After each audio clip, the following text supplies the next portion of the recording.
Yeah, for those who don't know, CGoody, a moderator on the channel, we just found out that he passed away in January. So I've been trying to think of when a good time to do a good, proper tribute to him is. And I'm not sure when that is. We'll figure it out at some point. Debbie says, be careful in Vegas. You'll be watched. Well, I'm not worried about being seen. And everything reported to your PO/court, even if you're not doing anything. Jealousy makes people do crazy stuff. Oh, I know they already are. What do you do about it? Like, people are going to people, I guess. They're like, ha, we'll get him. We'll get him. We'll show that motherfucker. Calm down. Good God. You have the written consent, release, and or permission of each and every identifiable individual person in your contributions to use the name or likeness of each and every individual. Yes. Yes, I do. I have all of it. I got all of that while they weren't looking. Don't report me to the terms of service police. That would be terrible. No. Do people not know how like this works? Like how terms of service works? Are these lawyers pretending that the terms of service have like a force of law? I guess you can argue that the terms of service may create liability, but terms of service and their enforcement are waivable by the company at any time. And the company can't be bound to enforce their terms of service on anyone. The funny thing is like these other people aren't in business with super chats or super tips. So when they go like, didn't they read the terms of service? Like, sure. Read the terms of service. The company either decides to enforce the term of service or waive the term of service's enforcement. But you know who's not in contract with super tips would be, like Kurt, for example, or Sean. So they can't actually bind super tips to enforce their terms of service against my voice request. They can't do that. They don't have a cause of action. They don't have privity. They don't have privity of contract to force this thing to occur. They'd be interfering in the business relationship of two other entities without any cause. They could sue super tips and be like, don't use my name or likeness. And I think they'll lose. And if Kurt writes a brief, they're almost definitely going to lose because that guy sucks at writing briefs.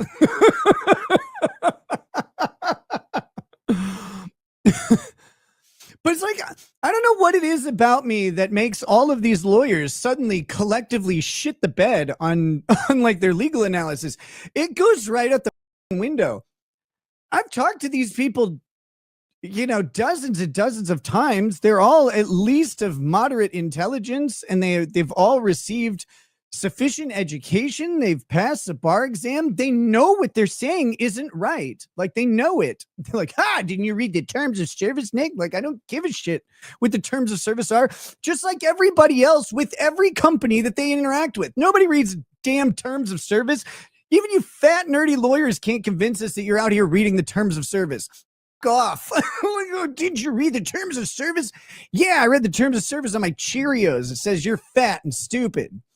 Super Tips took it down. I don't know why they took it down. I think it's retarded that they took it down. I don't care. It's been hilarious. Tell me all about it. Send me more AI chats and tell me how stupid I am for once. I need it. I'm sitting here. I'm getting way too confident again. It's not good. It's not good. Make fun of me. Lane says, would there be legal issues with having the Matthew C. Harris voice reading unbreaded? I mean, in theory, that might get a little bit, that gets into the questionable phase. I mean, it's his intellectual property. The way we've done unbreaded, I don't think is any risk, but the calculus changes whenever you add something new.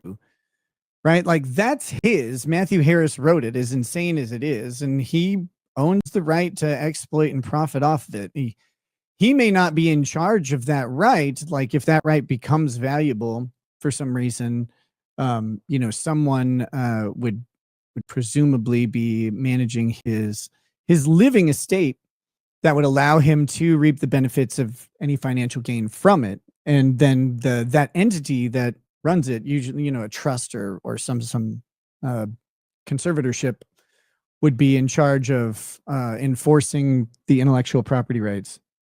Another view boost. Yeah, Mistress Meg, this one's smaller so I'm either running out of money on my bot farming, or I don't know what's going on with it. I heard some people will like buy bots for people like to try and then get them in trouble or something. I don't understand the purpose of buying bots, so it wasn't me. Plus, I'm poor now. Government took all my gold. No, they didn't. I mean, they didn't. Lawyers and life did, but that's okay. That's okay because we're going to just work. Working is good. But yeah, I've never really understood the purpose of buying views, like paying for bots on a video.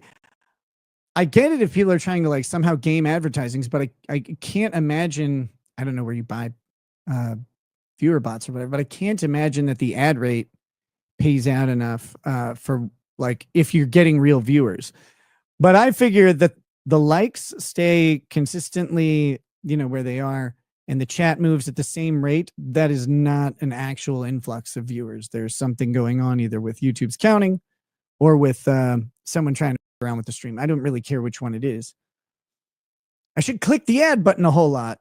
Give me those ads with those fake views. But I think that might be like gaming the thing or whatever. So I probably, like, I did it as a joke yesterday, but I thought about it later. I was like, oh, maybe that's bad. I don't know. It's like $9 per 1,000 viewers or something like that. Don't charge them. Don't charge them for that. I really like. It's not up to me. That's up to YouTube and how they count their concurrent viewers. I think there may be a glitch in it, but it's happening at the same time every day. It's very consistent. The analysis of this is riveting, I'm sure. Matthew Self says it's probably an influx of viewers being redirected from other people closing their stream out for lunch break. Oh, you know what? I hadn't thought of this. That may be right. Okay, so here's where the views could be legitimate, is that people are like, they have background play going and there's they get redirected as another stream gets closed. YouTube distributes out those people unless there's a raid that happens. But I think like if Emily D. Baker closes out her stream, 40,000 people need a home, and so YouTube recommends some people and punishes them by sending them here. I bet a bunch of those people like don't even know they get sent here for a little bit. And they're probably like, okay, well, whatever. And then they just go click it off when they figure it out.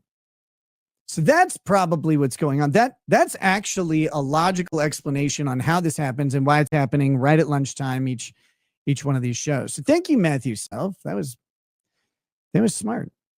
I was convinced that because the chat doesn't really move, and the chat volume doesn't really increase or decrease during this time. But if you've got a bunch of people sitting on background play, they may not even be aware that they've been moved over to the thing. If they're working, they're on a meeting or whatever, and they're going to come back, like maybe they're stepped away from their desk or whatever, and they're going to lunch. So when they come back and they're like, oh my God, who's this jackass? And then they go click somewhere else.